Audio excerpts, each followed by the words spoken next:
Hello, मेरा नाम आशुतोष निराला है और मैं आप लोगों को फिजिक्स पढ़ाने वाला हूं। आज हम लोग बात करने वाले हैं फंक्शन के बारे में। अगर हम पिछले लेक्चर की बात करें तो पिछले लेक्चर में हम लोगों ने ट्रिग्नोमेट्रिक फंक्शन के बारे में देखा था कि आखिर ट्रिग्नोमेट्रिक फंक्शन कितने तरह के होते हैं, वो किस क्वाड्रेंट में पॉजिटिव नेगेटिव होता है। फिर वहाँ पे हम लोगों ने साइन कन्वेंशन के बारे में बात किया था और उसके बाद उसके कुछ इंपॉर्टेंट फॉर्मूले थे जिसको हम लोगों ने एक साथ सभी फॉर्मूले को देखा था। आज हम लोग देखने वाले हैं कि आखिर फंक्शन क्या होता है और फंक्शन का जो बेसिक चीज होते हैं वो हम पढ़ने वाले हैं। देखिए, वैसे अगर हम बात करें तो जो फंक्शन होता है वो मैथ का इंपॉर्टेंट टॉपिक होता है, यानी इसके बारे में हम ज़्यादातर मैथ में ही सीखते हैं, लेकिन हमें फिजिक्स में भी इसकी थोड़ी बहुत ज़रूरत पड़ जाता है, इसलिए हमें फंक्शन के बारे में भी थोड़ा बहुत बस जानकारी लेना होगा यहाँ पे। अब देखिए, फंक्शन के हम बहुत डीप में नहीं जाने वाले हैं, एकदम बेसिक चीज़ें सीखने वाले हैं कि आखिर फंक्शन हम किसको बोलते हैं, फंक्शन में हम जो यूज करते हैं वो किस तरह से यूज होता है, फंक्शन से रिलेटेड जो क्वेश्चन पूछे जाते हैं वो किस तरह से क्वेश्चन पूछे जाते हैं। ठीक है, तो चलिए सबसे पहले हम फंक्शन के बारे में समझ लेते हैं। अब देखिए, चलिए एक बेसिक सा फॉर्मूला अगर मैं आपसे पूछूं कि बताइए सर्कल का एरिया क्या होता है। चलिए बताइए सर्कल का एरिया क्या होता है, जो कि आपने 10th में ऑलरेडी पढ़ रखा है। तो सभी को मालूम होगा कि सर्कल का जो एरिया होता है वो पाई आर स्क्वायर होता है। ठीक है, तो चलिए सबसे पहले एक मैं छोटा सा सर्कल बना देता हूं जिसका एरिया अभी आपने बताया था। सपोज करिए इसका रेडियस कितना है, अगर इसका रेडियस आर है तो अगर मैं इसके एरिया की बात करूं तो इसमें अगर मैं सर्कल का एरिया लिखूं तो आप simple area is equal to क्या लिखिएगा, एरिया को मैं कैपिटल ए से नोट कर देता हूं, एरिया इज इक्वल टू आप पाई आर इंटू स्क्वायर लिखिएगा। क्या यही लिखिएगा पाई आर स्क्वायर, जो कि एक सर्कल का एरिया हो जाएगा। अब देखिए यहीं से मैं आगे की तरफ बढ़ रहा हूं, यानी इसी को मैं सिंपली लिख देता हूं A is equal to pi r square. ठीक है, अभी आप बिल्कुल भूल जाइए कि फंक्शन हम सीखने वाले हैं। सिंपल आप ये ध्यान दीजिए कि जो मैं बोल रहा हूं आखिर उसका मीनिंग क्या है। तो देखिए यहाँ पे हमने क्या लिखा है कि एरिया जो है वो पाई आर स्क्वायर है। ये बताइए अगर मैं कुछ यहाँ पे आर की वैल्यू अगर मैं कुछ ले लूँ, यानी अगर रेडियस को कुछ मैं लूँ तो क्या उसके करस्पॉन्डिंग कुछ एरिया निकल के आएगा। सपोज करिए जो रेडियस है उसको मैं 1 ले लेता हूँ, 1 मीटर या सेंटीमीटर जो भी होगा मैं 1 बोल देता हूँ सीधा। तो अगर रेडियस को अगर 1 ले लेते हैं तो क्या इसके करस्पॉन्डिंग जो एरिया होगा वो किसके इक्वल होगा। तो यहाँ देखिए पाई इंटू 1 का स्क्वायर कितना बन जाएगा, पाई बन जाएगा। अगर मैं r की वैल्यू को 2 ले लेता हूं तो यहाँ देखिए पाई इंटू 2 का स्क्वायर 4 होता है, तो यहाँ पे जो एरिया आएगा वो 4 इंटू पाई आ जाएगा। इसी तरह से अगर मैं r को 3 ले लूँ तो यहाँ से क्या मैं बोल सकता हूँ, एरिया जो होगा वो पाई इंटू 3 का स्क्वायर होगा और 3 का स्क्वायर होता है 9, तो यहाँ पे आ जाएगा 9 इंटू पाई। यानी यहाँ पे आप क्लियर देख सकते हैं कि अगर मैं रेडियस को चेंज करूँ तो इसके करस्पॉन्डिंग जो एरिया है वो भी चेंज हो रहा है। ये बात समझ में आया। तो अब जरा ध्यान से सुनिएगा, यहां से मैं सीधा फंक्शन पे जंप करने वाला हूं। मैंने अभी क्या बताया कि जो एरिया है वो रेडियस को चेंज करने से चेंज हो रहा है। इसका सिंपल मतलब मैं इसको ऐसे भी बोल सकता हूं कि जो एरिया है वो रेडियस का फंक्शन है। ये बात समझ में आया। यानी फंक्शन हमने कैसे डिफाइन किया, हमने अभी क्या बोला कि जो एरिया है वो रेडियस को चेंज करने से चेंज हो रहा है, यानी जो एरिया है वो रेडियस पे डिपेंड कर रहा है ना। तो जो एरिया हुआ वो किसका फंक्शन हुआ, रेडियस का फंक्शन हुआ। ये बात आपको समझ में आया कि नहीं आया। तो यहां पे जरा ध्यान से देखिएगा, इसी एरिया को मैं क्या कर रहा हूं, कुछ स्टैंडर्ड टर्म में लेके जाता हूं।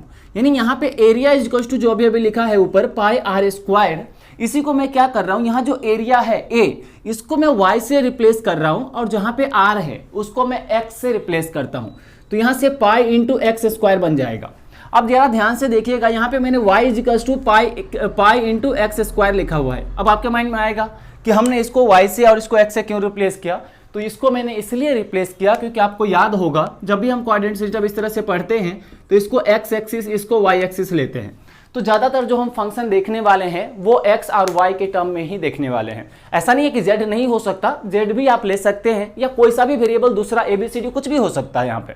ठीक है, लेकिन यहाँ पे जो हम पढ़ने वाले हैं वहाँ पे हम यहाँ पे ज़्यादातर पढ़ेंगे x और y में ही फंक्शन देखने वाले हैं। इसलिए यहाँ पे हमने एरिया को y लिख दिया और r जो है उसको मैंने x लिख दिया।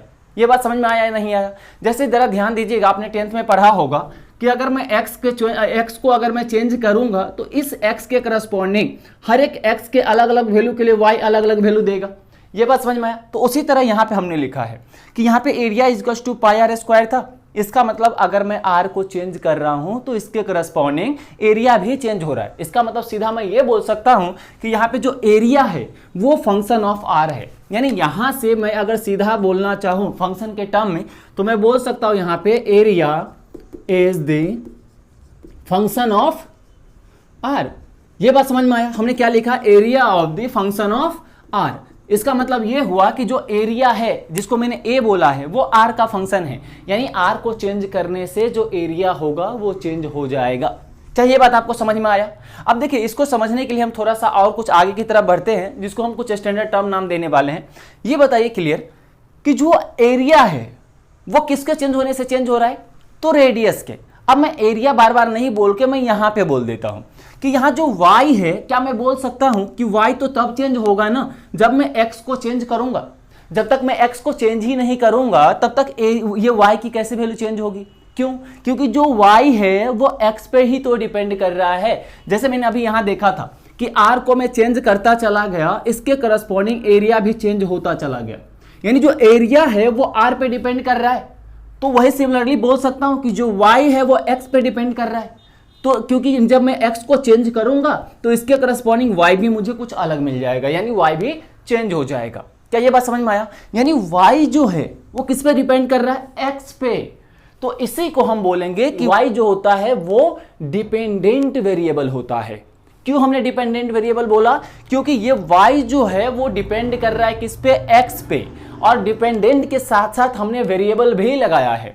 तो वेरिएबल का सिंपल मतलब क्या होता है? वैसे क्वांटिटी जो कांस्टेंट ना हो, जो चेंज हो। समझ में आया? तो यहाँ पे जब हम x को चेंज कर रहे हैं तो क्या y चेंज हो रहा है कि नहीं? तो y जब चेंज हो रहा है तो चेंज होने की वजह से हमने वेरिएबल बोल दिया, और ये y जो है वो x पे डिपेंड कर रहा है, इसीलिए y को हमने डिपेंडेंट वेरिएबल बोल दिया। क्या ये बात समझ में आया आपको कि y जो है वो डिपेंडेंट वेरिएबल है क्योंकि ये x पे डिपेंड कर रहा है। चलिए इसी तरह से अगर मैं आपसे पूछूं कि x जो है वो डिपेंडेंट वेरिएबल है या इंडिपेंडेंट वेरिएबल है। अब देखिए, यहाँ पे बहुत ज़्यादा इसका यूज नहीं होगा डिपेंडेंट इंडिपेंडेंट का, ये मैथ का टर्म है, लेकिन फिर भी आपको मालूम होना चाहिए। यानी x जो है वो डिपेंडेंट वेरिएबल है व इंडिपेंडेंट। बताइए, क्या x जो है वो y पे डिपेंड कर रहा है क्या? बिल्कुल भी नहीं। जैसे यहाँ पे पूछूं कि जो रेडियस है वो a पे डिपेंड कर रहा है क्या? तो ऐसा नहीं होता है। हम पहले क्या करते हैं, कुछ रेडियस का सर्कल बनाते हैं, उसके करस्पॉन्डिंग मुझे एरिया मिलता है। यानी एरिया रेडियस पे डिपेंड कर रहा है, रेडियस एरिया पे डिपेंड नहीं कर रहा। ये बात समझ में आया? तो यहाँ पे मैं क्या बोल रहा हूँ कि y जो है वो x पे डिपेंड कर रहा था, इसलिए हमने y को बोला डिपेंडेंट वेरिएबल।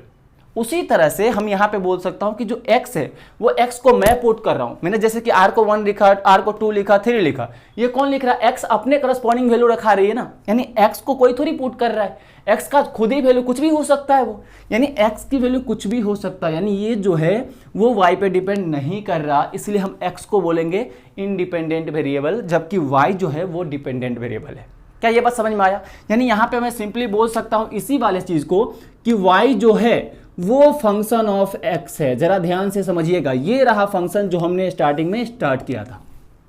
यहां देखिए हमने क्या लिखा, y जो है वो फंक्शन ऑफ x है, यानी f ऑफ x का मतलब लिखने का मतलब ये होता है कि y जो है वो x पे डिपेंड कर रहा होगा, यानी y जो होगी, कोई भी फंक्शन होगी उसमें केवल x होगा। ये बात समझ में आया? जो कि वेरिएबल होगा। यानी इस वाले जो हमने टर्म लिखा है इसको मैं क्या बोल सकता हूं कि y is the function of x। क्या ये बात आपको समझ में आया? जैसे हमने यहाँ पे लिखा था कि एरिया जो है वो रेडियस का फंक्शन है, उसी तरह से यहाँ y जो है वो x का फंक्शन है, और इसी को हम फंक्शन बोल रहे हैं कि y जो है वो किसका फंक्शन है? x का फंक्शन है। और यहाँ पे मैं एक चीज़ अभी जैसे कि बताया था कि y जो है, यानी y के बारे में क्या बताया था, ये डिपेंडेंट है कि इंडिपेंडेंट? तो y x पे डिपेंड कर रहा है, यानी x को जब आप चेंज करिएगा तो y भी चेंज होगा, यानी y जो हुआ वो डिपेंडेंट वेरिएबल हुआ क्योंकि ये चेंज हो रहा है और x पे डिपेंड कर रहा है, यानी मैं y को बोल सकता हूँ डिपेंडेंट वेरिएबल। क्या ये बात आपको समझ में आया? अब इसी तरह से अगर मैं x के बारे में पूछूं तो x बताइए, x तो कुछ भी हो सकता है, यानी x थोड़ी y पे डिपेंड कर रहा, इसलिए हम x को, अब देखिए x भी कांस्टेंट भी नहीं है, देखिए ये भी चेंज हो रहा था कि नहीं, यानी x भी चेंज हो रहा है, इसलिए चेंज होने की वजह से वेरिएबल आएगा और ये किसी पे डिपेंड नहीं कर रहा, इसीलिए हम इसको बोलेंगे इंडिपेंडेंट वेरिएबल। क्या ये बात आपको समझ में आया कि जो x है वो इंडिपेंडेंट वेरिएबल है? क्या यहाँ तक क्लियर है आपको कि फंक्शन का मतलब क्या होता है? तो यहाँ पे देखिए y x पे डिपेंड कर रहा है, तो इसको सिंपली क्या बोलेंगे कि y जो है वो फंक्शन ऑफ x। देखते हैं कुछ एग्जांपल को, जो कि अभी हमने जो भी कंसेप्ट सीखा था उसको कैसे अप्लाई करना है, आखिर एक्चुअल फंक्शन का क्या मीनिंग होता है, फंक्शन से रिलेटेड क्वेश्चन कैसे सोल्व होता है, हम अभी इसको हम देखने वाले हैं। ठीक है, तो चलिए सबसे पहले हम समझते हैं। यहाँ पे हमें कुछ फंक्शन दे रखा है, जैसा कि आप देख सकते हैं हमें f of x is equals to x plus 2 divided by x plus 3 दे रखा है, और बोला गया है कि f ऑफ 0 कितना होगा और f ऑफ 2 कितना होगा। अब देखिए f के गोदी में 0 लिखा हुआ है, तो इसको हम पढ़ेंगे f ऑफ 0, इसके f के गोदी में क्या लिखा 2, यानी इसको बोलेंगे f ऑफ 2। ठीक है, तो जरा ध्यान से देखिएगा यहाँ पे, यहाँ f ऑफ x का मतलब क्या है। तो अभी यही तो हमने पढ़ा था कि y is equal to f of x। तो f ऑफ x का मतलब था कि y जो है वो x का फंक्शन है। जरा ध्यान से समझिएगा, अभी हमने क्या लिखा था कि जो y जो है वो f ऑफ x है। तो यहाँ पे हमने समझा था कि y of is equal to f of x का मतलब ये हुआ कि जो y है वो x का फंक्शन है। x का फंक्शन का मतलब ये हुआ कि y के राइट साइड में जितना सारे चीजें लिखा होगा उसमें जो वेरिएबल होगा, वेरिएबल का मतलब क्या होता है, जो चेंज हो, तो जो भी वेरिएबल होगा वो केवल x होगा, उसी को हम बोलेंगे फंक्शन ऑफ x। जरा समझ में आया। तो अब देखिए यहाँ ध्यान से, यहाँ देखिए f ऑफ x लिखा है, इसका मतलब क्या हुआ कि इसके राइट साइड जो भी लिखा होगा उसमें केवल वेरिएबल क्या होगा, x होगा। x के अलावा जो भी हमें दिखाई देगा वो वेरिएबल नहीं होगा, कांस्टेंट होगा। क्या ये बात आपको समझ में आया। तो जरा ध्यान से देखिएगा, यहाँ पे f ऑफ x हमें ये दे रखा है और ये दोनों फाइंड करना है। तो सबसे पहले चलिए हम फाइंड करते हैं कि f ऑफ 0 कितना होगा। तो जरा ध्यान से देखिएगा, बहुत ही आसान है ये क्वेश्चन, बहुत ही आसान, बस थोड़ा सा ध्यान देने की जरूरत है। जरा ध्यान से देखिए कि f ऑफ 0 लिखा हुआ है, कि क्या आपको ऐसा नहीं लग रहा है ये हमें अगर फाइंड करना है तो इसको और जो हमें दे रखा है इस दोनों को कंपेयर करिए। तो देखिए जहां पे f ऑफ x लिखा था वहां पे क्या लिखा है f ऑफ 0। इसका मतलब क्या हुआ कि जहां पे x है क्या हमने उसी को 0 रख दिया है। जरा ध्यान से समझिएगा, f ऑफ 0 का मतलब क्या हुआ, हमें ये दिया है f ऑफ x और हमें f ऑफ 0 निकालना है। इसका मतलब क्या हुआ कि जहां पे x था उसी को हमने क्या पुट कर दिया, 0। इसका मतलब ये हुआ कि x इज इक्वल टू 0 पे हमें जो फंक्शन दे रखा है उसका वैल्यू फाइंड करना है, क्योंकि जहां x है वहां 0 रख के पूछ रहा है कि बताओ अब कितना होगा। इसका मतलब जहां जहां x है सब जगह क्या रखना है, 0 रखना है। तो अब मैं इस वाले में जहां जहां x है सभी जगह 0 रख देता हूं। तो यहाँ पे अगर 0 रखूंगा तो क्या बनेगा, जरा ध्यान से देखिएगा, f ऑफ 0 बनेगा जो हमें चाहिए, is equal to right side में जहां भी x है, आपको जहां भी x दिख रहा है सब जगह 0 रखना है। ठीक है, क्योंकि आपने यहाँ पे 0 रखा तो राइट साइड भी x जहां जहां है 0 रखना पड़ेगा, और जहां जैसे हमने यहाँ पे 0 रखा तो हमें वही मिल गया फंक्शन जो हमें फाइंड करना है। तो f of 0 is equal to यहाँ पे 0 प्लस 2 डिवाइडेड बाय 0 प्लस 3, यानी यहाँ से कितना मिला 2/3, यानी f ऑफ 0 जो आया वो 2/3 आंसर आया। क्या आपको समझ में आया ये बात। अब अगला आंसर आप खुद भी बता सकते हैं कि हमें कैलकुलेट करना है f ऑफ 2 कितना होगा। अब जरा ध्यान से देखिएगा, ये हमें f ऑफ 2 कितना होगा ये हमें कैलकुलेट करना है। तो क्या आपको फिर से जो दे रखा है अगर इससे मैं कंपेयर करूं तो जरा ध्यान दीजिएगा, क्या मैं x को 2 रख दूं तो क्या यही बन जाएगा जो हमें चाहिए। तो चलिए सबसे पहले मैं इसमें यही करने वाला हूं, x इज इक्वल टू क्या रखने वाला हूं 2, और कहां पे रखूंगा, जो हमें फंक्शन दे रखा है उसमें। तो यहां पे जब 2 रखूंगा x इज इक्वल टू, तो हमें क्या निकल के आएगा यहां से f ऑफ 2 जो हमें चाहिए। समझ में आया। इज इक्वल टू यहां भी जहां जहां x है सब जगह आपको 2 रखना है, तो यहाँ पे रखिए 2, तो यहाँ पे बनेगा 2 प्लस 2 डिवाइडेड बाई 2 प्लस 3, यानी यहाँ से मिलकर क्या निकल के आया 4/5। क्या ये बात आपको क्लियर है। तो यहाँ फंक्शन का क्वेश्चन कुछ आपसे ऐसे ही पूछा जाएगा। अगर मैं फिजिक्स वाले पार्ट की बात करूँ, मैथ में आपको बहुत अच्छे तरीके से पढ़ाया जाएगा, है ना, लेकिन जो भी आप नीट का अगर स्टूडेंट है तो आपको इससे ज़्यादा कहीं भी नहीं पूछा जाएगा। ये बहुत ही बेसिक आपसे पूछे जाते हैं। लेकिन आप अगर जेईई के स्टूडेंट हैं, अगर आप इंजीनियरिंग के स्टूडेंट हैं, तो फिर आपको वहाँ मैथ में फंक्शन बहुत अच्छे तरीके से पढ़ाया जाएगा, इसलिए आपको टेंशन लेने की ज़रूरत नहीं है। लेकिन जो नीट के हैं वो इससे ज़्यादा आपको पढ़ने की भी ज़रूरत नहीं है। आगे और भी जहाँ जहाँ यूज होगा आप धीरे धीरे सीखते चले जाएंगे और आपको बहुत ही अच्छी तरीके से सब कुछ समझ में आने लग जाएगा। ठीक है, तो अभी जितना बताया जा रहा है बस इस पे फोकस करिए, बाकी चीज़ें आप आगे के लिए छोड़ दीजिए। ठीक है, तो यहाँ इसमें समझ में आया क्या सबको। तो इसको पहले अच्छे से ध्यान से देखिए, और कहीं डाउट है तो फिर से आप इस वीडियो को बैक करके देख सकते हैं, लेकिन डाउट तो नहीं होना चाहिए, बस सिंपल सा है, बस दोनों को कंपेयर करना है और जो हमें चाहिए ये फाइंड करने के लिए हमें इसको एक्स को क्या रखें ताकि ये बन जाए। तो यहाँ मुझे एकदम क्लियर पता चल रहा है कि एक्स को 0 रखूंगा तो ये मुझे मिल जाएगा, तो मैं एक्स को 0 रख रहा हूँ। तो इस फंक्शन में जहाँ जहाँ एक्स होगा सब जगह हमें 0 रखना पड़ेगा। समझ में आया कि नहीं। चलिए अब नेक्स्ट एग्जाम्पल की तरफ बढ़ते हैं। क्या आपको ये क्लियर हो गया होगा। तो नेक्स्ट एग्जाम में देखिए क्या दिया गया है, हमें एफ ऑफ टी दिया है। अब जैसा कि अभी हमने बताया था यहाँ एफ ऑफ टी का मतलब है फंक्शन ऑफ टी। इसका मतलब ये हुआ कि इसके राइट साइड जो भी लिखा होगा वहां पे वेरिएबल क्या होगा, टी होगा। अब देखिए यहाँ पे हमने एक्स भी लिखा है और एक्स के बारे में कुछ आपको बताया नहीं गया है। चलिए मैं आपको एक चीज बता देता हूँ कि यहाँ पे जो एक्स है, ये x के बारे में मैं लिख देता हूं कि x जो है वो एक कांस्टेंट है। जैसे यहाँ पे हमने 5 2 5 3 ऐसा लिखा है, 3 भी क्या है, एक कांस्टेंट है। उसी तरह से x भी क्या होगा, यहाँ पे हमने दे रखा है कि कांस्टेंट है। और यहाँ पे हमें आपसे ये दिया गया है क्वेश्चन में कि f ऑफ t ये है, मतलब यहाँ पे वेरिएबल क्या है, t है। t के अलावा जो भी होगा सभी कांस्टेंट होगा। और देखिए हमें क्या कैलकुलेट करना है, f ऑफ 0। तो अभी हमने देखा था ध्यान से कि f ऑफ 0 कैलकुलेट करना है, तो ये निकलेगा कहाँ से, तो जो हमें फंक्शन दे रखा है वहीं से निकल के आएगा, कहीं से टपकेगा नहीं। ये समझ में आया कि नहीं, वहीं से हमें सोचना पड़ेगा। तो जरा ध्यान से देखिए कि हमें जो दे रखा है, अगर मैं इस वाले में अगर t इक्वल्स टू 0 रख दूं तो क्या यही बन जाएगा जो हमें चाहिए।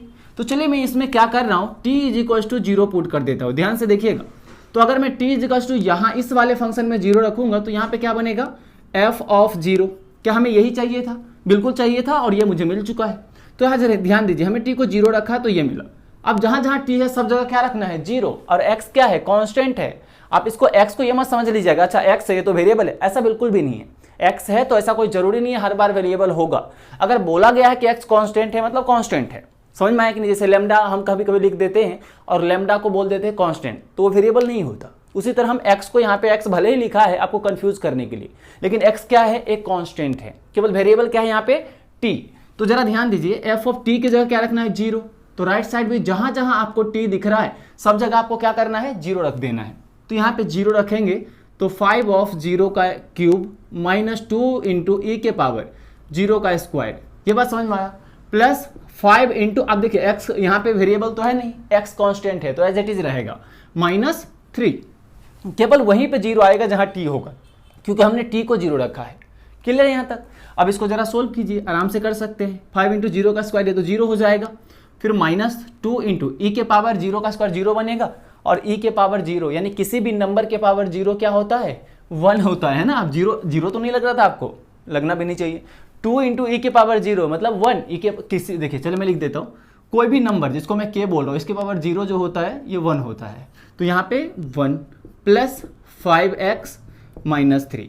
तो यहाँ देखिए यहाँ -2 बनेगा, यहाँ -3 कितना होगा, -5। तो -5 प्लस 5x, तो यहाँ से देखिए 5 को कॉमन ले सकते हैं, तो यहाँ से 5 इंटू, चलिए मैं 5x यहाँ पे x पहले लिख देता हूँ, -1। क्या यही बनेगा, यानी यहाँ से जो आंसर निकल का है f ऑफ 0, ये फाइनल आंसर ये आ गया। क्लियर है यहाँ तक। अब चलिए अगर यहाँ तक क्लियर है तो ये वाला आराम से निकाल सकते हैं। हमें f ऑफ x दे रखा है और f ऑफ -x फाइंड करना है। तो हमने अभी अभी बताया था जो हमें फाइंड करना होता है वो हमें गिवन फंक्शन से ही निकल के आता है। अब देखिए यहाँ पे function of x, F of x का मतलब क्या हुआ, फंक्शन ऑफ एक्स। इसका मतलब इसके राइट साइड जो भी लिखा है वहां पे जहां जहां एक्स होगा वो वेरिएबल होगा। तो यहाँ पे हमें फाइंड करना है एफ ऑफ -x। तो यहाँ आपको नहीं लग रहा है कि जहां यहाँ पे x लिखा है उस x को मैं क्या कर रहा हूँ, -x से रिप्लेस कर देता हूँ। यानी जहां पे x है उसको मैं किससे रिप्लेस करने वाला हूँ, -x से। तो क्या यहाँ पे अगर मैं -x रखूँ तो f ऑफ -x क्या वही नहीं बन गया जो हमें चाहिए। समझ में आया। तो हमेशा जो फाइंड करना है और जो हमें गिवन है उस दोनों को कंपेयर करके ही आइडिया लगेगा। फिर हमें क्या करना है, जहां जहां x है वहां वहां -x रख देना है सिंपली। तो यहाँ पे रखिए -x, तो -x का होल क्यूब प्लस -x का whole square divided by 3 into -x plus 2, यानी जहां भी x दिख रहा है सब जगह -x लिखना है। फिर उसको आप अगर सोल्व करेंगे तो क्या निकल के आएगा, -1 के पावर क्यूब कितना होता है, -1। तो यहाँ से -x क्यूब और -x का स्क्वायर प्लस x स्क्वायर ही हो जाएगा, तो x स्क्वायर डिवाइडेड बाई, अब देखिए माइनस यहाँ पे बनेगा -3x। ये सोल्व कर सकते हैं आप, ये सिंपल मैथ है। तो फाइनल आंसर जो आया वो निकल के आया। क्या यहाँ तक आपको क्लियर है कि फंक्शन से रिलेटेड किस तरह से क्वेश्चन को सोल्व किया जाता है। ठीक है, तो आप इसको ध्यान से एक बार देखिए। देखिए फंक्शन वाले कोई टफ क्वेश्चन नहीं आते, बहुत आपसे आसान ही पूछा जाएगा, इस पर कुछ भी टफ नहीं बनेंगे। ठीक है, बस आपको बेसिक आइडिया होना चाहिए कि हम कैसे इस चीज़ों को सोल्व करते हैं। फंक्शन का मीनिंग क्या होता है, एफ ऑफ एक्स का मतलब ये होता है कि यहाँ जो भी फंक्शन है वो किसका है, एक्स का है, यानी वेरिएबल यहाँ पे एक्स रहने वाला है। क्या ये बात आपको समझ में आया। अब देखिए थोड़ा सा अगर मैं इससे हटके बात करूँ तो सपोज कीजिए आपको कभी ये लिखा गया है F of x comma T, यानी यहाँ एफ के जो गोदी में एक्स और टी दोनों को रखा गया है। इसका मतलब ये हुआ कि जो y है वो फंक्शन ऑफ x और t दोनों है, यानी y वाले जो फंक्शन बनेगा राइट साइड जो भी लिखा रहेगा उसमें x और t दोनों ही वेरिएबल मेंशन होगा। ये बात समझ में आया कि नहीं आया? सपोज कीजिए यहीं पे अगर मैं x को भी वेरिएबल ले लेता तो मैं यहाँ पे f of x comma T लिखता कि यहाँ ये जो फंक्शन है वो x का भी है t का भी है, लेकिन यहाँ पे केवल t लिखा था, इसका मतलब यहाँ पे x को कांस्टेंट गिवन था। ये बात समझ में आया कि नहीं? तो फंक्शन को आपको इस तरह से पहचानने आना चाहिए और इस तरह से आप सोल्व कर सकते हैं फंक्शन के जो भी क्वेश्चन होगा। क्लियर है यहाँ तक? तो चलिए इसको नोट। अब चलिए हम लोग देखने वाले हैं फंक्शन का दूसरा पार्ट, कंपोजिट फंक्शन के बारे में, जहां पे हम कुछ कंसेप्ट को देखेंगे और फिर इसमें भी हम कुछ एग्जांपल करेंगे और फिर इसको भी हम बहुत अच्छे तरीके से समझने वाले हैं। अब देखिए नाम से ही क्लियर लग रहा है कंपोजिट फंक्शन, यानी ये वैसा फंक्शन बनने वाला है जो कि एक से ज़्यादा फंक्शन से मिलकर बनेगा। यानी मैं सिंपल कंपोजिट फंक्शन के बारे में आपको समझाऊं तो कंपोजिट फंक्शन उसको बोलते हैं जो एक से ज़्यादा फंक्शन से मिलकर बना हुआ होता है। ठीक है, अब देखिए वो कैसे मिलकर बनेगा यही हमें समझना है और यही हमारा क्वेश्चन भी रहेगा। तो सपोज करिए आपके पास दो फंक्शन दे रखा है, एक तो f ऑफ x दे रखा है, ठीक है, ये भी एक फंक्शन है, और एक आपको दे रखा है g ऑफ x। ये दोनों को हमने सिंपली क्या बोला है? फंक्शन। क्या ये बात आपको समझ में आया? क्या अभी तक हम लोगों ने क्या इसी चीज को हमने समझा है कि ये जो f ऑफ x है ये एक फंक्शन है, g ऑफ x है जो कि एक फंक्शन है, जो दोनों किसका फंक्शन है? x का फंक्शन है, जिसमें वेरिएबल क्या है? x है। क्या ये बात आपको समझ में आया? तो यहाँ पे हम इसको फंक्शन बोल रहे हैं, हमें समझना क्या है? Composite function. तो हम सिंपली इसको हम ये समझा सकते हैं कि जो कंपोजिट फंक्शन होगा वो दोनों ही फंक्शन से मिलकर बनने वाला एक नया फंक्शन होगा, जिसको हम कंपोजिट फंक्शन बोल रहे हैं। कंपोजिट का मतलब सिंपल हम क्या कर रहे हैं? दो फंक्शन को मिला करके एक फंक्शन को कंपोज कर रहे हैं, एक नया फंक्शन को कंपोज कर रहे हैं, उसी को हम बोल रहे हैं कंपोजिट फंक्शन। यानी सिंपली अगर मैं f और g की से अगर मैं कंपोजिट फंक्शन बनाऊं तो कुछ ऐसा कंपोजिट फंक्शन आपको देखने को मिलेगा, f of g of x। ये बात समझ में आया? या फिर इसको उल्टा ऐसे भी लिखा जा सकता है कि g of f of x। यानी ये जो दोनों फंक्शन से मिलकर बना हुआ है इसी फंक्शन को हम लोग बोलते हैं कंपोजिट फंक्शन। जरा ध्यान से देखिए और समझने की कोशिश कीजिए कि कंपोजिट फंक्शन का मीनिंग क्या है और कंपोजिट फंक्शन हम कैसे बनाएं। यानी कंपोजिट फंक्शन हम सिंपल क्या किए, इस दोनों फंक्शन से को मिला करके हमने जो फंक्शन बनाया सिंपली उसी को बोल दिए कंपोजिट फंक्शन। अब सिंपली देखिए इसमें हमने किया क्या है, जो f ऑफ x है हमने अभी तक क्या किया था? x को एक बार 0 रखा, 1 रखा या -1 रख के हम वैल्यू कैलकुलेट कर रहे थे कि हमें f ऑफ x दिया था, f ऑफ 0 पूछा था, f ऑफ हमें -1 पूछा था या 2 पूछा था, जो भी पूछा था हम सिंपली यहाँ पे पुट कर दे रहे थे। तो जरा इस फंक्शन को जरा ध्यान से देखिए, क्या लिखा हुआ है? f of g of x। मतलब इसका मतलब क्या हुआ कि जो f ऑफ x है, इस f ऑफ x में जहां पे x लिखा है क्या वहां पे हमने ये g ऑफ x नहीं लिख दिया है? जरा ध्यान से देखिए, क्या हमने इस x को g ऑफ x पूरा के पूरा फंक्शन से रिप्लेस कर दिया है कि नहीं? अगर मैं इसी के उल्टा बोलूं g of f of x का मतलब, तो क्या इसको आपको ये देख के नहीं लग रहा कि जो g ऑफ x फंक्शन लिखा हुआ था उसी फंक्शन में हमने x को f ऑफ x से रिप्लेस कर दिया? ये बात समझ में आया? तो ये दोनों जो फंक्शन बना हुआ है वो इस दोनों फंक्शन के एक दूसरे की हेल्प से, यानी दोनों को कंबाइंड करके हमने ये दोनों फंक्शन बनाया है, जिसको हमने कंपोजिट फंक्शन नाम दिया। क्या यहां तक आपको क्लियर है? अब इससे ज्यादा देखिए एक तीसरा फंक्शन भी हो सकता था, 3 फंक्शन को मिला के भी नया फंक्शन एक बनाया जा सकता था जिसको हम कंपोजिट फंक्शन बोल सकते थे। तो उसको भी हम कुछ ऐसे ही सोल्व करते हैं। तो क्या आपको ये बात समझ में आया कि कंपोजिट फंक्शन कैसे बना रहे हैं, इसका क्या मीनिंग है? यानी दो फंक्शन गिवन होगा, दोनों फंक्शन के कॉम्बिनेशन से जो फंक्शन हम बना रहे हैं उसको हम कंपोजिट फंक्शन बोल रहे हैं। ठीक है, तो देखिए ये समझना बहुत ही आसान है, बट यहाँ थोड़ा जो अभी हम न्यूमेरिकल करेंगे उसमें थोड़ा हमें ध्यान देने की जरूरत होगा, क्योंकि उसमें अब ऐसा नहीं वो चीज़ आपको समझ में नहीं आएगा, डेफिनेटली समझ में आएगा, लेकिन थोड़ा ध्यान देने की जरूरत इसलिए होगा क्योंकि उसमें मिस्टेक होने की चांसेज होगा। आप जल्दी में क्या करेंगे, हो सकता है कुछ मिस्टेक हो जाए, इसलिए अभी हम जो एग्जाम्पल करने वाले हैं उसको बहुत ही ध्यान से आप देखिएगा और समझने के लिए हम लोग देखते हैं कि जो भी अभी तक हम लोगों ने कंपोजिट फंक्शन के बारे में देखा था उसको कुछ एग्जाम्पल की हेल्प से समझते हैं, ताकि उसमें जो भी डाउट अभी तक रह गया होगा वो बिल्कुल क्लियर हो जाएगा। तो चलिए सबसे पहले हम इस एग्जांपल के बारे में बात कर लेते हैं। यहाँ हमें एक f ऑफ x फंक्शन दे रखा है, एक g ऑफ x फंक्शन दे रखा है, और हमसे ये पूछा गया है कि f of g of x कितना होगा और f ऑफ g ऑफ 0 कितना होगा। तो देखिए यहाँ पे ऐसा आपको नहीं लग रहा है कि इस वाले फंक्शन में जहाँ पे x लिखा है वहीं पे हमने 0 लिख दिया? इसका मतलब ये हुआ कि हमें अगर ये कैलकुलेट करना है इससे पहले हमें ये कैलकुलेट करना पड़ेगा, क्योंकि इसके बगैर हम ये नहीं कैलकुलेट कर पाएंगे, है ना। लेकिन एक दूसरा मेथड भी होता है, अपन उसके बारे में भी डिस्कस कर लेंगे। तो सबसे पहले चलिए अपन ये कैलकुलेट करते हैं। अब देखिए देख के ही आप क्लियर बता सकते हैं कि ये जो फंक्शन है वो दो फंक्शन का कॉम्बिनेशन है। इसका मतलब ये हुआ कि ये जो फंक्शन है वो एक कंपोजिट फंक्शन है। क्या यहाँ तक क्लियर है आपको? तो चलिए सबसे पहले हम यही फाइंड कर लेते हैं कि f of g of x कितना होगा, यानी f of g of x किसके इक्वल हो जाएगा, ये हमें कैलकुलेट करना है।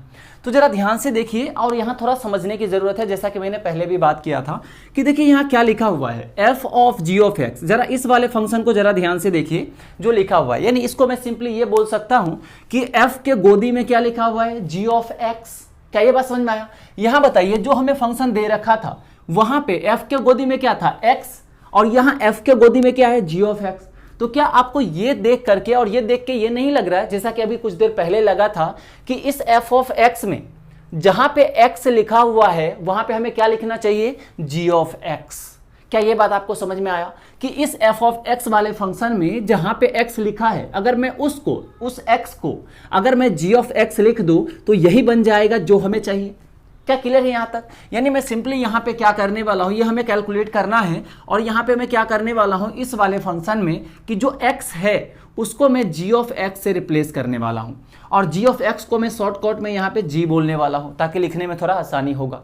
तो जरा ध्यान दीजिए, ऊपर वाले फंक्शन में जहाँ f ऑफ x है वहाँ x की जगह क्या रखना है, g, जिसको मैं g ऑफ x बोल रहा हूँ। ठीक है, तो यहाँ पे हमने लिखा f ऑफ g जो हमें कैलकुलेट करना था। क्या यही हमें कैलकुलेट करना था, f of g? f of g का मतलब f of g of x। समझ में आया? इज इक्वल्स टू जहां पे हमने x लिखा था वहां पे हमने g लिखा। इसका मतलब ये हुआ कि इस फंक्शन में जहां जहां x होगा उस सभी जगह x को हमें g से रिप्लेस करना पड़ेगा। क्लियर है यहाँ तक? जैसे हमने अभी कुछ देर पहले फंक्शन वाले एग्जाम्पल में 0 और 1 और जो भी -1 था उससे रिप्लेस किया था। क्लियर है? तो यहाँ पे बताइए, अगर मैं इस वाले फंक्शन में x को अगर मैं g से रिप्लेस करूं तो राइट साइड क्या बनेगा, x की जगह g लिखिए तो g का स्क्वायर प्लस 1, यानी यहाँ पे बना g का स्क्वायर प्लस 1, और g का मतलब अभी अभी बताया था ये g ऑफ x ही है। ठीक है, यानी f of g of x जो बना, चलिए मैं इसको कंप्लीट दोबारा लिख देता हूँ कि f of g of x जो कंप्लीट बना वो किसके इक्वल बना, तो g का स्क्वायर प्लस 1 के इक्वल, और g किसके इक्वल दे रखा है, 2 ऑफ x के इक्वल से। ठीक है, 2x के इक्वल दिया है, तो चलिए मैं g की जगह लिख देता हूं 2x, और इसका स्क्वायर भी है तो स्क्वायर भी कर देता हूं प्लस 1, यानी यहां से f of g of x जो निकल के आया 2 का स्क्वायर 4 और x का स्क्वायर x स्क्वायर प्लस 1, यानी f of g of x जो बना वो बना 4x स्क्वायर प्लस 1। क्या यहां तक आपको बात क्लियर है? अब देखिए यहाँ पे f of g of x निकल चुका है जो हमें कैलकुलेट करना था। दूसरा हमें कैलकुलेट करना f ऑफ g ऑफ 0 कितना होगा। तो इसको देख के आपको ये नहीं लग रहा कि इस वाले फंक्शन में जो कि अभी हमने कैलकुलेट किया है जहां पे x लिखा है वहीं पे क्या लिखा है, 0। इसका मतलब इस वाले फंक्शन में हमें x को किससे रिप्लेस कर देना है, 0 से रिप्लेस कर देना है। तो यहां अगर मैं x की जगह 0 लिखूंगा तो f ऑफ g ऑफ 0 किसके इक्वल बन जाएगा, तो जैसा कि इधर अगर मैं x को 0 से रिप्लेस कर रहा हूं तो राइट साइड भी जहां जहां x है सभी जगह क्या लिखना पड़ेगा, 0। यानी यहां पे अगर मैं 0 लिखूं तो 4 इंटू 0 का स्क्वायर प्लस 1 कितना बन जाएगा, 1, क्योंकि ये क्वांटिटी तो 0 हो गया। तो यहां से हमारा आंसर आया 1। क्या ये बात आपको समझ में आया? इसी तरह से आपसे पूछा जा सकता था कि बताओ कि g of f of x कितना होगा, जैसे हमने अभी पूछा था f of g of x कितना है। इसी तरह से g of f of x कितना आपसे पूछा जा सकता है कि g of f of x कितना है। तो यहां से भी सिमिलर तरह के मेथड है कि यहां आपको ये देख के नहीं लग रहा है कि g ऑफ x में जहां x है वहीं पे हमने f ऑफ x लिख दिया। तो यहाँ पे क्या करेंगे, 2 इंटू यहाँ f ऑफ x लिख देंगे, और फिर f ऑफ x को ये हमने जो दे रखा है x स्क्वायर प्लस 1 वो लिख देंगे। क्या यहाँ तक क्लियर है आपको? तो इसको आप अच्छे से नोट कर लीजिए, और कहीं डाउट है तो आप दूसरे वाले एग्जाम्पल में जरा ध्यान से देखिए, बिल्कुल बाद में आप नोट कर लीजिएगा, पहले इसको भी समझ लेते हैं। अब देखिए यहाँ पे हमें कैलकुलेट करना है इस बार f of g of x कितना होगा, और हमें f ऑफ x और g ऑफ x हमें दे रखा है। क्लियर है यहाँ तक? तो चलिए सबसे पहले हम कैलकुलेट कर लेते हैं f of g of x कितना होगा। फटाफट कैलकुलेट कर लेते हैं क्योंकि अभी हमने थोड़ा थोड़ा समझना स्टार्ट कर दिया है। अब जरा ध्यान से देखिए, जो हमें गिवन है उसी की हेल्प से हमें ये निकालना है जो कि एक कंपोजिट फंक्शन है। तो जरा ध्यान से देखिए, यहाँ आपको नहीं लग रहा कि f of g of x जो है, यानी यहाँ f के गोदी में क्या है, g ऑफ x है, जबकि यहाँ जो हमें दे रखा था वहां पे f के गोदी में केवल x था। तो आपको ऐसा नहीं लग रहा है कि यहाँ पे जो f के गोदी में x लिखा हुआ था उसी x को हमने g ऑफ x लिख दिया। तो सिंपली हमें यही करना है कि जहां भी इस वाले f ऑफ x में जहां भी x होगा उसको मैं क्या लिखने वाला हूं, g ऑफ x, और g ऑफ x को मैं शॉर्टकट में केवल g लिखने वाला हूं ताकि लिखने में छोटा होगा। तो यहां बताइए f of g of x क्या बना, इसका मतलब इस x को मैं डायरेक्ट लिख रहा हूं, इस बार इस x को मुझे किससे रिप्लेस करना है, g ऑफ x से। तो राइट साइड भी जहां भी x होगा उसको मैं g ऑफ x लिखने वाला हूं। तो यहाँ पे बताइए 1 अपॉन x की जगह क्या लिखेंगे, g, यानी g ऑफ x प्लस 1, और इसका होल स्क्वायर है तो होल स्क्वायर तो होगा ही होगा। ठीक है, यानी f of g of x ये बना। लेकिन हमें ये g की वैल्यू भी तो दे रखा है ना कि g ऑफ x जो है वो x क्यूब के इक्वल है। तो यहाँ हमें क्या करना है, जहाँ पे g है वहाँ पे हमें x क्यूब रख देना है, यानी सिंपली हो जाएगा x क्यूब प्लस 1 का होल स्क्वायर। क्या यही बन गया f of g of x? क्या ये बात आपको समझ में आया? अब इसी के हेल्प से हम दूसरा भी कैलकुलेट कर सकते हैं, जैसा अभी हमने कंसेप्ट लगाया। अब दूसरा क्या कैलकुलेट करना है, चलिए उसको भी फटाफट बात कर ही लेते हैं। g of f of x। अब बताइए, यहाँ पे लिखा हुआ है कि g के गोदी में f ऑफ x है। जरा ध्यान दीजिएगा, g के गोदी में f ऑफ x है, यानी हमें g वाले फंक्शन से सोचना चाहिए। तो जरा ध्यान से देखिए, यहाँ g के गोदी में क्या था, x, यहाँ g के गोदी में क्या है, f ऑफ x। यानी इसका मतलब आपको ये नहीं लग रहा है कि यहाँ जो g जो x को गोदी ले रखा था उस x को हमने हटा के f ऑफ x लिख दिया। यानी यहाँ g ऑफ x में जहाँ x था उसी x को हमने f ऑफ x लिख दिया। तो हम सिंपली वही करेंगे इस वाले फंक्शन में। हमें ये कैलकुलेट करना था, यहाँ से मुझे आइडिया लगा कि यहाँ जो हमें दे रखा है g ऑफ x, उसमें अगर मैं x को f ऑफ x लिख दूँ तो हमें ये मिल जाएगा। तो अगर मैं यहाँ पे x को f ऑफ x लिखता हूँ तो राइट साइड में लिखना पड़ेगा, तो बिल्कुल लिख देना है। तो यहाँ बताइए g of f of x, यानी यहाँ x की जगह हमने f ऑफ x रखा, तो राइट साइड भी क्या रखना पड़ेगा, f ऑफ x, यानी f ऑफ x का होल क्यूब हो जाएगा। क्या ये बात आपको समझ में आया? और f ऑफ x की वैल्यू आपको क्वेश्चन में दे रखा है, तो यहाँ से हम लिख सकते हैं 1 अपॉन x प्लस 1 का होल स्क्वायर और इस टोटल का होल क्यूब, क्योंकि यहाँ पे x का क्यूब था और x की जगह f ऑफ x रखाया है। समझ में आया? और पूरा का पूरा f ऑफ x ये फंक्शन दे रखा है जो कि हमने यहाँ पुट किया। अब चलिए यहाँ पे क्यूब भी ले ही लेते हैं। तो यहाँ पे अगर मैं g of f of x की बात करूँ तो यहाँ से क्या निकल के आया, 1 डिवाइडेड बाई x प्लस 1 का होल स्क्वायर। अब स्क्वायर क्यूब मिलके क्या बन जाएगा, 6। ये बात समझ में आया कि नहीं? पावर पावर मल्टीप्लाई हो जाएगा, इसमें कोई डाउट तो नहीं होगा आपको। ठीक है, तो क्या यहाँ तक आपको कोई डाउट है क्या? यानी इस तरह से हम आप देख सकते हैं कि कंपोजिट फंक्शन बहुत ही आसान है। भले ही देखने में लग रहा था कि यहाँ पे हम दो फंक्शन को मिला करके एक फंक्शन बना रहे, लेकिन ये बहुत ही आसान है। सिंपली आपको देखना है बस कि f ऑफ x के जगह यहाँ पे हमने अगर f of g of x निकालना है, इसका मतलब हमें जो f ऑफ x दे रखा था इसके गोदी में जहाँ x था उसी x को हमें g ऑफ x लिखना है। और अगर मैं यहाँ पे x को अगर g ऑफ x से रिप्लेस कर रहा हूँ तो इसके राइट साइड जहाँ भी x होगा वहाँ भी हमें g ऑफ x ही लिखना पड़ेगा। क्या ये बात आपको क्लियर है? तो आप जरा इस सारे एग्जाम्पल को ध्यान से देखिए, इसमें डाउट तो नहीं होना चाहिए, लेकिन फिर भी आप ध्यान एकदम आराम से देखिए और आराम से खुद भी सोल्व करके एक बार देखिएगा, क्योंकि यहाँ कंफ्यूजिंग जरूर होता है। अब देखिए यहाँ पे हमने वेरिएबल ही फाइंड किया है, लेकिन आपसे ये पूछा जाता है मैक्सिमम टाइम पे कि g ऑफ f ऑफ 2 बताओ। अब बताइए अगर g ऑफ f ऑफ 2 अगर फाइंड करना होगा तो हम कैसे कैलकुलेट करेंगे? चलिए आपको फटाफट थोड़ा सा उसके बारे में भी बात कर लेते हैं कि यहाँ पे g ऑफ f ऑफ 2 कितना होगा। चलिए फटाफट बात कर लेते हैं कि g ऑफ f ऑफ 2 कितना होगा। जरा ध्यान से सुन लीजिए, आपसे ये पूछा जाता है। तो देखिए आपके माइंड में ये आएगा कि अच्छा g ऑफ f ऑफ 2 पूछ रहा है, इसका मतलब g of f of x calculate कर लेते हैं और फिर x को किससे रिप्लेस कर देंगे, 2 से, तो आंसर आ जाएगा। और बिल्कुल आप सही सोच रहे हैं, यानी हमने जो ये लिखा था यहाँ x को किससे रिप्लेस करना है, x को हमें 2 से रिप्लेस करना है। तो जरा एक बार करके देख लेते हैं। तो यहाँ अगर मैं x को 2 लिखूँ तो यहाँ पे क्या बन जाएगा, g of f of 2 is equals to, right side भी x की जगह क्या लिखना पड़ेगा, 2 लिखना पड़ेगा। यानी ये is equals to 1 upon x की जगह 2 लिखिए, क्योंकि x को आपने 2 से रिप्लेस किया है। ये पावर 6, तो 2 + 1 3, 3 के पावर 6 जो भी होगा आप मल्टीप्लाई करके देख सकते हैं, यानी 3 के पावर 6 कुछ ऐसा आंसर बन जाएगा। क्या यहाँ तक किसी को कोई डाउट है क्या? तो इस तरह से वैल्यू आपसे पूछा जाता है जिसको आप इस तरह से। अब चलिए हम लोग देखने वाले हैं लॉगरिथमिक फंक्शन के बारे में, जहाँ पे कुछ इंपॉर्टेंट प्रॉपर्टीज होंगे जिसको हमें याद रखना पड़ता है, जो कि आपके सामने सारा प्रॉपर्टी एक साथ लिखा हुआ है। तो यहाँ पे जो भी आप लिखा हुआ देख रहे हैं सारे प्रॉपर्टी है लॉगरिथमिक फंक्शन का, जो कि हमें याद रखना होगा, जो कि जब हम क्वेश्चन सोल्व करेंगे तो वहाँ पे इसी टाइप का कुछ बनेगा, जहाँ पे हमें इस तरह की प्रॉपर्टी को यूज करके फिर आगे क्वेश्चन को सिंप्लीफाई करना होगा। ये बात समझ में आया? तो इसलिए जो भी यहाँ पे लिखा हुआ है इसको आप सिंपली आपको क्या करना है, इसको रटना है। लेकिन रटने से पहले मैं कुछ समझा देता हूँ, उस पर थोड़ा ध्यान दीजिएगा, ताकि रटने में क्या होगा, थोड़ा आसानी हो जाएगा। तो जरा ध्यान से देखिए, यहाँ पे लॉगरिथमिक फंक्शन को मैं शॉर्टकट में लॉगरिथमिक को क्या बोलने वाला हूँ, लॉग बोलने वाला हूँ, यानी इसको शॉर्टकट में लॉग फंक्शन भी बोल सकते हैं। तो देखिए यहाँ पे लिखा हमने log b और नीचे a लिखा हुआ है। तो इसको हम पढ़ने का स्टाइल क्या होता है, तो यहाँ पे हमने लिखा हुआ है कि log b बेस a, यानी जो नीचे लिखा हुआ है वो कहाँ लिखा, बेस में लिखा है ना, इसलिए हम इसको बेस के साथ पढ़ते हैं। यानी इसको पढ़ने का तरीका होता है कि log b बेस a, देखिए log के साथ b लिखा है तो हमने log के साथ सीधा b पढ़ा, log b base a is equals to c। तो यहाँ पे देखिए ए बी सी कुछ भी हो सकता है, हमने ए बी सी रैंडम कुछ भी लिखा है यहाँ पे, वो कुछ भी हो सकता है, ठीक है। तो यहाँ पे जरा ध्यान से देखिएगा। अब देखिए यहाँ पे ए और बी के साथ भी कुछ कंडीशंस होती हैं जिसको मैं यहाँ पे नहीं देखने वाला हूँ, क्योंकि वो ठीक है वो मैथ वाले पोर्शन हो जाते हैं, तो वो आपको जब मैथ के जो स्टूडेंट होंगे उसको काम आएगा वो चीज़ जो कि आप मैथ में ऑलरेडी बहुत अच्छे तरीके से समझने वाले हैं, ठीक है। लेकिन यहाँ पे मैं सिंपली जो बेसिक कंसेप्ट होता है उसको मैं लेके आगे बढ़ रहा हूँ, क्योंकि फिजिक्स में मुझे मैथ से उतना ज़्यादा लेना देना यहाँ पे नहीं है डीपली अंदर तक जा करके, ठीक है। बस हमें बेसिक फॉर्मूला चाहिए जो मैं यहाँ पे देखने वाला हूँ। तो वहाँ पे ए बी के साथ भी कुछ कंडीशन होता है एक्चुअल में, जो मैं अभी नहीं देख रहा हूँ, वो ठीक है जब आप मैथ पढ़ेंगे तो वहाँ समझ जाएंगे। लेकिन जो नीट के स्टूडेंट है मैं बता दूँ आपको उसकी ज़रूरत भी नहीं है, इसलिए जितना बताया जा रहा है बस आप उस फॉर्मूले को याद कर लीजिएगा।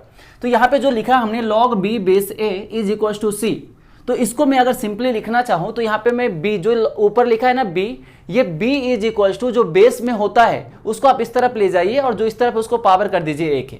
यानी यहाँ log b base a is equal to अगर c है तो मैं b को a के पावर c लिख सकता हूँ। क्या ये बात आपको समझ में आया कि मैं b को a के पावर c लिख सकता हूँ? क्या ये बात आपको समझ में आया कि log b base a is equal to c है तो मैं b को b is equal to a के पावर c लिख सकता हूं? ये आपको मालूम होना चाहिए, ठीक है। अब चलिए ये जो कॉन्सेप्ट था थोड़ा सा, अब मैं बढ़ता हूं आगे फॉर्मूले की तरफ जो आपको सीधा याद रखना है, जिसके प्रूफ से हमें कोई लेना देना नहीं है, ठीक है। तो यहाँ जरा ध्यान से देखिए कि जब भी log यहाँ पे a और बेस में a, यानी यहाँ दोनों जगह अगर सेम नंबर रहेगा तो इसकी वैल्यू कितनी हो जाएगी 1, जो हमें याद रखना चाहिए। फिर नीचे बढ़ते हैं सेकंड पॉइंट में, यानी फर्स्ट में हमें याद रखना है कि अगर यहाँ दोनों जगह सेम नंबर होगी, कुछ भी हो सकता है सेम नंबर, कुछ भी हो सकता है, बस सेम होना चाहिए, तो इसकी वैल्यू होगी 1। क्या ये बात समझ में आया? अब जरा ध्यान दीजिए सेकंड पॉइंट पे, यहाँ पर हमने लिखा है log 1 base a is equal to 0 होता है। तो यहाँ पे आपको याद रखना है कि बेस में कुछ भी हो, ऊपर अगर 1 हुआ तो इसकी वैल्यू पूरी की पूरी हो जाएगी 0। ये बात समझ में आया? अब देखिए क्लियर आप देख भी सकते हैं, ये बहुत छोटा छोटा सा कंसेप्ट है जो आपको याद ही होना चाहिए, क्योंकि हमने यहाँ पे देखा log अगर ऊपर नीचे सेम है तो 1 होती है, अगर बेस में कुछ भी हो ऊपर अगर 1 है तो इसकी वैल्यू 0 होती है। उसी तरह चलिए आगे बढ़ते हैं। यहाँ लिखा है log b के पावर m, अब बेस में a लिखा है, इसको हम क्या लिख सकते हैं? तो जरा ध्यान दीजिए, जो ऊपर वाले नंबर के पावर होता है ना वो सिंपली मल्टीप्लाई में आ जाता है यहाँ पे, यानी इसके पावर जो हमने यहाँ पे लिखा हुआ था वो सिंपली हमने क्या किया यहाँ से मल्टीप्लाई में लिख दिया, यानी जो b के पावर में था उसको हमने नीचे लिखा मल्टीप्लाई में into log b base a simply हो गया। यानी जो ऊपर वाले नंबर के पावर होता है वो मल्टीप्लाई में आ जाता है, बस आपको इतना ध्यान रखना है। फिर देखिए इसी तरह से अगर मान लीजिए नीचे वाले नंबर, अगर नीचे वाले जो नंबर है उसके पावर में कुछ है, यानी बेस के पावर में अगर कुछ है तो जिस तरह से ऊपर वाले मल्टीप्लाई में जा रहा था उसी तरह से नीचे वाले डिवाइड में चला जाएगा सिंपली। तो यहाँ पे देखिए 1/n, यानी n से हमने डिवाइड किया, बाकी हमने एज इट इज लिखा है।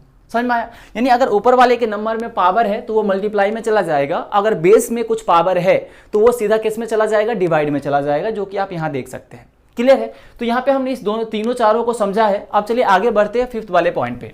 अब हमने फिफ्थ में क्या लिखा है, इसी देखिए फिफ्थ कोई अलग सा कंसेप्ट नहीं है, हमने 3 और 4 को ही मर्ज करके फिफ्थ पॉइंट को बना दिया है, ठीक है। अब वो कैसे बनाए हैं जरा ध्यान से देखिए।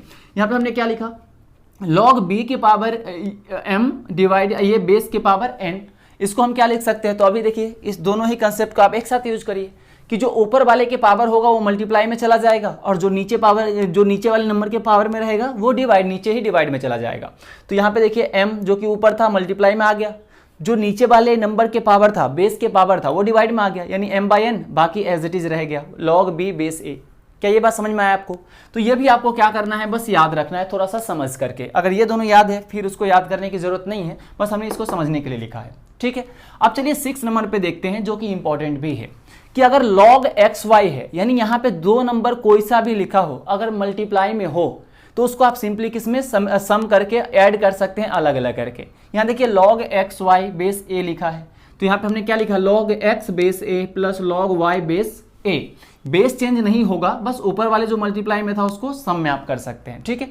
उसी तरह से सिमिलरली अगर दोनों ऊपर वाले नंबर अगर डिवाइड में है तो आप उसको माइनस कर सकते हैं। ये बात समझ में, बेस नहीं चेंज होना चाहिए, जो बेस यहाँ था वही बेस इधर भी होगा, बस यहाँ पे जो x/y था वो log x base a minus log y base a हो जाएगा, यानी दोनों को माइनस कर सकते हैं, ठीक है। तो ये दोनों फॉर्मूला आप याद रख सकते हैं। अब देखिए ये कोई नया फॉर्मूला नहीं है, ये जो फॉर्मूला है वो इसी वाले बेसिस पे हमने बना करके दिया है जो समझने वाला है। अब देखिए ऐसा कुछ है, थोड़ा देर के लिए एज्यूम कर लीजिए a की पावर में n भी लिख देता हूँ, पहले चलिए इसको समझ लेते हैं। यानी log a के पावर m बेस a लिखा है, तो हम क्या बोले थे, ऊपर वाले नंबर में जो पावर रहेगा उसको आप मल्टीप्लाई में कर सकते हैं। तो इसको हमने m को क्या किया, नीचे मल्टीप्लाई किया, बाकी क्या बचेगा log a बेस a। तो log a बेस a, देखिए दोनों नंबर सेम है तो उसकी वैल्यू क्या हो जाएगी 1, तो इसको हमने 1 लिख दिया, यानी ये जो लिखा हुआ है सारा वैल्यू क्या हो गया 1, तो केवल क्या बचा m बचा। इसी तरह से सपोज कीजिए इसके पावर भी कुछ होता तो ये भी क्या चला जाता, इसके डिवाइड में चला जाता कि नहीं, और जब डिवाइड में चला जाता तो क्या यहाँ भी डिवाइड में आ जाता। क्लियर है यहाँ तक। तो आप इस तरह से सारे प्रॉपर्टी अगर आपको याद रहेगा तो लॉग से रिलेटेड जो क्वेश्चंस होते हैं वो बहुत ही आसानी तरीके से आप सोल्व कर सकते हैं। इसीलिए ये सारे प्रॉपर्टी को आप अच्छे से याद कर लीजिएगा। अब चलिए इस प्रॉपर्टी को हम यूज कैसे करेंगे, किस तरह से करने वाले हैं, उसको लेकर के भी कुछ क्वेश्चन कर लेते हैं ताकि जो भी बचा खुचा डाउट होगा वो भी क्लियर हो जाएगा। ठीक है, अब चलिए लॉग से रिलेटेड यहाँ पे हमने कुछ क्वेश्चंस लिखे हैं और कुछ इंपॉर्टेंट पॉइंट भी लिखे हैं, तो इसको बाद में मैं समझता हूँ। सबसे पहले चलिए इस क्वेश्चन को कर लेते हैं। जो भी हमने अभी प्रॉपर्टी याद करने की बात किया था, जो भी प्रॉपर्टी हमने अभी समझा था, उन्हीं सारी प्रॉपर्टी में से ये क्वेश्चन यूज होकर सोल्व होने वाला है। इसीलिए सारे प्रॉपर्टी तो याद होना ही चाहिए। तो चलिए समझते हैं आखिर इसमें प्रॉपर्टी हम यूज किस तरह से करने वाले हैं। ठीक है, तो जरा ध्यान दीजिए, यहाँ पे आपको सोल्व करना है कि log 16 बेस 2 जो है इसकी वैल्यू कितनी होगी, हमें ये कैलकुलेट करना है। अब देखिए यहाँ पे जो लिखा हुआ है वह ऊपर 16 है, नीचे यानी 2 लिखा हुआ है, यानी इसी को अगर मैं वहाँ पहले वाले से कंपेयर करूँ तो ये कुछ ऐसा लिखा हुआ है log b बेस a। क्या ऐसा लिखा हुआ है कि नहीं, और इसका कोई हमने स्टैंडर्ड वैल्यू नहीं लिखा था, ये जहाँ भी इस तरह से आ रहा था हमने ऐसे ही लिखा था, आप पलट के देख सकते हैं। तो यहाँ पे देखिए इसी को हमें क्या करना है, कुछ स्टैंडर्ड वैल्यू फाइंड करनी है, तो कैसे करना पड़ेगा। तो जरा ध्यान दीजिए, इसको क्या मैं ऐसे लिख सकता हूँ, यानी log 16 बेस 2 जो लिखा है इसको मैं बेस को एज इट इज रहने देता हूँ। ऊपर में जो लिखा हुआ है 16, क्या मैं ऊपर लिख सकता हूँ 2 के पावर 4, क्या लिखा जा सकता है बताइए। 2 के पावर 4 जो होगा क्या वो भी 16 ही है। तो आपके माइंड में ये आएगा कि हमने 8 इंटू 2 क्यों नहीं लिखा, 2 के पावर 4 ही क्यों लिखा, 2 में क्यों हमें इसको कन्वर्ट किया। तो देखिए हमेशा जब भी इस तरह से लॉग का प्रॉपर्टी यानी प्रॉब्लम जब भी आपके सामने आएगा तो सबसे पहले आप फोकस कीजिए बेस में क्या गिवन है। बेस में जो भी गिवन होगा, बेस में जो भी नंबर होगा, आप कोशिश कीजिएगा कि जो ऊपर में लिखा है वो भी नंबर उसी के टर्म में बन जाए। क्योंकि अभी हमने जो प्रॉपर्टी एक पढ़ा था कि log a बेस a, यानी log में ऊपर नीचे सेम नंबर होता है तो उस पूरी log की वैल्यू 1 होती है। अगर ऐसा होता है तो बहुत ही आसानी तरीके से हम वैल्यू बता पाएंगे। इसीलिए यहाँ पे हमने बेस में जैसे ही 2 देखा तो हमारे माइंड में वो प्रॉपर्टी के बारे में थोड़ा सा ख्याल आया। इसलिए हमने बोला अभी कि प्रॉपर्टी आप याद कर लीजिए, क्योंकि जब तक आप प्रॉपर्टी याद नहीं कीजिएगा तब तक आप इस तरह से आइडिया नहीं लगा पाइएगा। तो जैसे हमने यहाँ पे बेस में 2 देखा, मेरे माइंड में क्लिक किया, अच्छा log जब 2 ऊपर नीचे सेम नंबर होता है तो वैल्यू 1 होती है, इसका मतलब बेस में 2 है तो हमें ऊपर भी 2 बनाना चाहिए। ये बात समझ में आया। तो अगर मैं ऊपर को 2 बनाना चाहूँ तो 2 के पावर 4 लिख सकता हूँ। और फिर उसके बाद हमने क्या पढ़ा था प्रॉपर्टी, देखिए ध्यान से, कि जब ऊपर वाले के पावर में होता है तो ये मल्टीप्लाई में आ जाता है। तो सिंपली आप इस 4 को मल्टीप्लाई में ले जाइए, तो ये 4 log यहाँ पे 2 और बेस 2 बनेगा। क्या ये जो log 2 बेस 2 जो लिखा है, क्या पूरा नंबर ये 1 नहीं लिखा हुआ है प्रॉपर्टी से, तो इसकी वैल्यू कितनी आ गई 4। ये हमारा 4 आंसर हो गया। क्या इसमें कोई डाउट है क्या किसी को? होना नहीं चाहिए। अगर इसमें प्रॉपर्टी आप याद रखेंगे तो क्वेश्चन बहुत आसानी तरीके से सोल्व हो जाते हैं। ठीक है, अब चलिए सेकंड दूसरे नंबर का देख रहे हैं। अब जैसा कि अभी हमने बात किया था कि जो भी बेस में रहेगा, जो नंबर रहेगा, है ना, बेस में जो नंबर रहेगा कोशिश कीजिए ऊपर वाला नंबर भी उसी के टर्म में बन जाए। अब आपके माइंड में ये आ रहा होगा कि सर नीचे बेस में तो √2 लिखा है, इसका मतलब ऊपर वाले नंबर को भी हमें √2 के फॉर्मेट में बना देना चाहिए। बिल्कुल बना सकते हैं, लेकिन जरा ध्यान दीजिए, नंबर पे फोकस कीजिए, रूट में है, क्यूब में है, इस पे फोकस मत कीजिए। तो जरा ध्यान दीजिए, यहाँ पे अगर मैं नंबर की बात करूँ तो क्या ये अंदर 2 लिखा हुआ है, तो मैं क्या कोशिश करूंगा कि नीचे भी 2 बन जाए, ऊपर भी 2 बन जाए। 2 के पावर में अगर कुछ बन जाता है तो कोई दिक्कत नहीं है, क्योंकि हमने देखा है अगर ऊपर वाले नंबर के पावर में होता है तो वो मल्टीप्लाई में आ जाता है, अगर नीचे वाले बेस के नंबर पे कुछ पावर होता है तो वो डिवाइड में चला जाता है। तो पावर कोई दिक्कत नहीं करने वाला, बस हमें नंबर को एक जैसा करना है। तो जरा ध्यान दीजिए, क्या मैं इसी को ऐसे लिख सकता हूँ log, और जो बेस में हमने √2 लिखा है, क्या √2 का मतलब 2 के पावर 1/2 होता है। ये सब तो आपको मालूम होगा कि √2 का मतलब होता है 2 के पावर 1/2। ये बेसिक चीज़ें हैं जो हम 7th 8th 9th 10th में पढ़ लेते हैं। ठीक है, अब बताइए ऊपर भी हमें 2 के पावर में ही कुछ बनाना है। तो यहाँ देखिए कुछ नहीं है, तो यहाँ 2 के पावर 1 होगा, और यहाँ 2 के पावर कितना है 1/2, यानी इसको चलिए मैं एक स्टेप और ले लेता हूँ, यानी यहाँ पे 2 × 2 के पावर 1/2 लिखा हुआ है कि नहीं, और इसके पावर में होल क्यूब लिखा हुआ है। अब जरा ध्यान से देखिए और मुझे सोच के बताइए कि log, अब ऊपर में मैं क्या लिखूँ, ये दोनों का नाम देखिए, बेस सेम है, पावर इसका 1 है, इसके पावर 1/2 है। तो जब बेस सेम होता है तो पावर हम क्या करते हैं, ऐड कर देते हैं, सिंपल।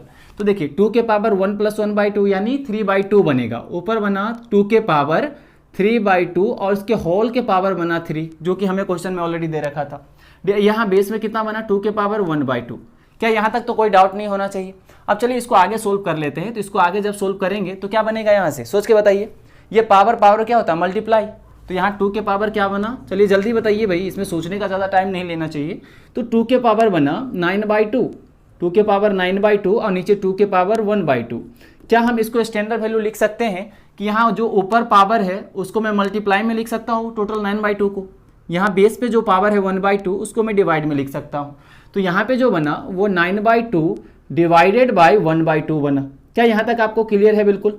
और आगे हमने क्यों नहीं लिखा, क्योंकि यहाँ 9/2 जो हमने बाहर लिया और यहाँ 1/2 डिवाइड किया, उसके बाद जो बचेगा वो log 2/2 बचेगा, जो कि यहाँ भी 2 है यहाँ भी 2, तो जो दोनों नंबर सेम होता है, ऊपर नीचे सेम होता है, तो इसकी वैल्यू 1 हो जाती है, जो कि हमने प्रॉपर्टी में लिखा था। इसलिए इसके आगे जो लिखेंगे वो 1 हो जाएगा। यहाँ तक क्लियर है? यानी फाइनल आंसर जो आया यहाँ से निकल के, वो फाइनल आंसर क्या निकल के आया, चलिए मैं आगे भी एक स्टेप लिख ही देता हूँ। इनटू यहाँ पे क्या बना log 2/2, जो कि कितना हो गया 1 हो गया। तो यहाँ से फाइनल आंसर 9/2 1/2 ऊपर चला जाएगा, 2 से 2 कैंसिल कर दीजिए, यहाँ से जो आंसर आया वो 9 आ गया। क्या ये समझ में आया? तो बस आपको प्रॉपर्टी याद होना चाहिए और थोड़ा सा बेसिक आइडिया होना चाहिए कि हम क्वेश्चन को अप्रोच करते कैसे हैं।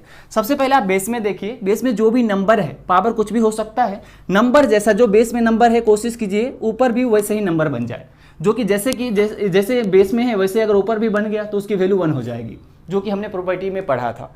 और उसके बाद जो पावर में ऊपर पावर में होता है और मल्टीप्लाई में आ जाता है, जो नीचे बेस के पावर होता है वो डिवाइड में चला जाता है, जो कि आप क्लियर यहाँ देख सकते हैं। ठीक है, तो प्रॉपर्टी याद होगा तभी आप क्वेश्चन को सोल्व कर पाइएगा। ये बताइए, ये क्वेश्चन देखने में डरावना लग रहा है, बड़ा सा दिख रहा है, लेकिन ये बहुत ईजी है। कैसे? तो जरा ध्यान दीजिए, यहाँ लिखा है log 5x² + 2x - 3, इसके पावर में 0 लिखा है। और हमने अभी कुछ देर पहले भी बात किया था कि किसी भी नंबर के पावर 0 होता है तो उसका टोटल ओवरऑल वैल्यू 1 होती है। यानी ये जो बड़ा सा डरावना फंक्शन दिया है वो सिंपली ये लिखा हुआ है log 1 नीचे बेस रूट 3 81। अब प्रॉपर्टी याद कीजिए कि जब ऊपर 1 होता है और नीचे कुछ भी होता है तो इसकी वैल्यू 0 होती है। हमने दूसरा प्रॉपर्टी ही ये लिखा था, है ना, कि अगर ऊपर 1 हो और नीचे कुछ भी होगा तो फिर उसकी वैल्यू 0 हो जाएगी, सिंपल। ठीक है, तो ये हो जाएगा 0 आंसर। देखिए कितना आसान सा है, बस आपको प्रॉपर्टी याद होना चाहिए। अब बताइए, नीचे देख के क्या लग रहा है, यहाँ 3√9 लिखा है, ऊपर भी 27। तो हमारा फोकस क्या होना चाहिए कि जो बेस में नंबर बने वही ऊपर भी बन जाए, ताकि मैं प्रॉपर्टी नंबर 1 से कि ऊपर नीचे सेम रहेगा तो उसकी वैल्यू 1 हो जाएगी, इसका मैं यूज कर सकूं। तो यहाँ मुझे सभी 3 का मल्टीपल दिख रहा है, जरा ध्यान से देखिए, यहाँ 3 है, ये भी 3 × 3 9 होता है, या अगर मैं 9 √9 को अगर लिखना चाहूँ तो 3 लिख सकता हूँ। तो चलिए मैं सोल्व करता हूँ और मेरा कोशिश यही रहेगा कि जो नीचे बने वही ऊपर भी बने, ताकि मैं उसको 1 लिख सकूँ। तो चलिए ऊपर में अब सब जगह मैं क्या करने वाला हूँ, 3 का मल्टीपल बनाने वाला हूँ। तो यहाँ बताइए 27 को आप 3 के मल्टीपल में क्या लिख सकते हैं, तो 3 × 3 × 3 इस तरह से लिख सकते हैं। यानी मैं सिंपल इसको लिख रहा हूँ log और 27 को लिख रहा हूँ 3 के पावर 3। यहाँ तक क्लियर है, 27 ही लिखा है। ये बताइए √81 है, तो 81 का जो अंडर रूट निकालिएगा तो कितना आएगा, क्या 9 आएगा या नहीं आएगा? तो यहाँ से सिंपली 9 आएगा, तो यहाँ पे मैं 9 लिख देता हूँ। यहाँ तक कोई डाउट तो नहीं होना चाहिए। अब देखिए सिंपली हमने ऊपर जो भी लिखा था उसको हमने लिखा और जो पावर है उसको हमने पावर रहने दिया। नीचे देखिए 3 है और √9 जो है उसको मैं 3 लिख सकता हूँ। ठीक है, अब चलिए इसको एक स्टेप और ले लेते हैं। बस आप इसको सोल्व करते जाइए और जो प्रॉपर्टी जहाँ यूज हो रहा है लगाते चले जाइए। ऊपर बताइए 3 को मैं 3 के पावर 2 लिख सकता हूँ, यानी 3 के पावर क्यूब इंटू 3 के पावर 2। बेस में क्या लिख सकता हूँ, 3 का स्क्वायर, 3 × 3 3 स्क्वायर। अब चलिए मैं देखिए बेस में सेम है, पावर क्या हो जाता है, ऐड हो जाता है। एक चीज़ यहाँ पे हमने छोड़ दिया है, इसका क्यूब भी तो होगा ना, जो हमें क्वेश्चन में ऑलरेडी दे रखा था। अब चलिए क्या करते हैं, दोनों को ऐड कर देते हैं, यानी दोनों बेस सेम है तो पावर ऐड हो जाएगा। यानी सिंपली मैं यहाँ पे ये लिख सकता हूँ log 3 के पावर 5 और इसका होल पावर क्यूब और नीचे 3 का स्क्वायर। क्लियर है यहाँ तक? अब बताइए पावर पावर मल्टीप्लाई होता है। देखिए ये सारी बच्चा वाला जो चीज़ है ना कि पावर पावर मल्टीप्लाई होगा या क्या होगा, ये सारी चीज़ें आपको आनी चाहिए, क्योंकि जब तक यही नहीं आएगा तब तक कैसे सोल्व करेंगे। और यहाँ से बताइए ये 15 जो लिखा हुआ है जो ऊपर वाले नंबर के पावर में, वो मल्टीप्लाई में चला जाएगा और जो यहाँ पे बेस के पावर लिखा है वो डिवाइड में चला जाएगा। यानी 15 गया मल्टीप्लाई में तो ये 15 बना, डिवाइडेड बाई 2 बन गया। अब जैसे ही मैं पावर को हटा देता हूँ तो यहाँ बचेगा log 3 बेस 3, और जब ऊपर नीचे नंबर सेम हो तो उसकी वैल्यू 1 हो जाती है, जो कि इधर आ जाएगा। यानी हमारा आंसर जो होगा वो फाइनली 15/2 हो जाएगा। क्या यहाँ तक आपको क्लियर है? इसमें कोई डाउट है क्या?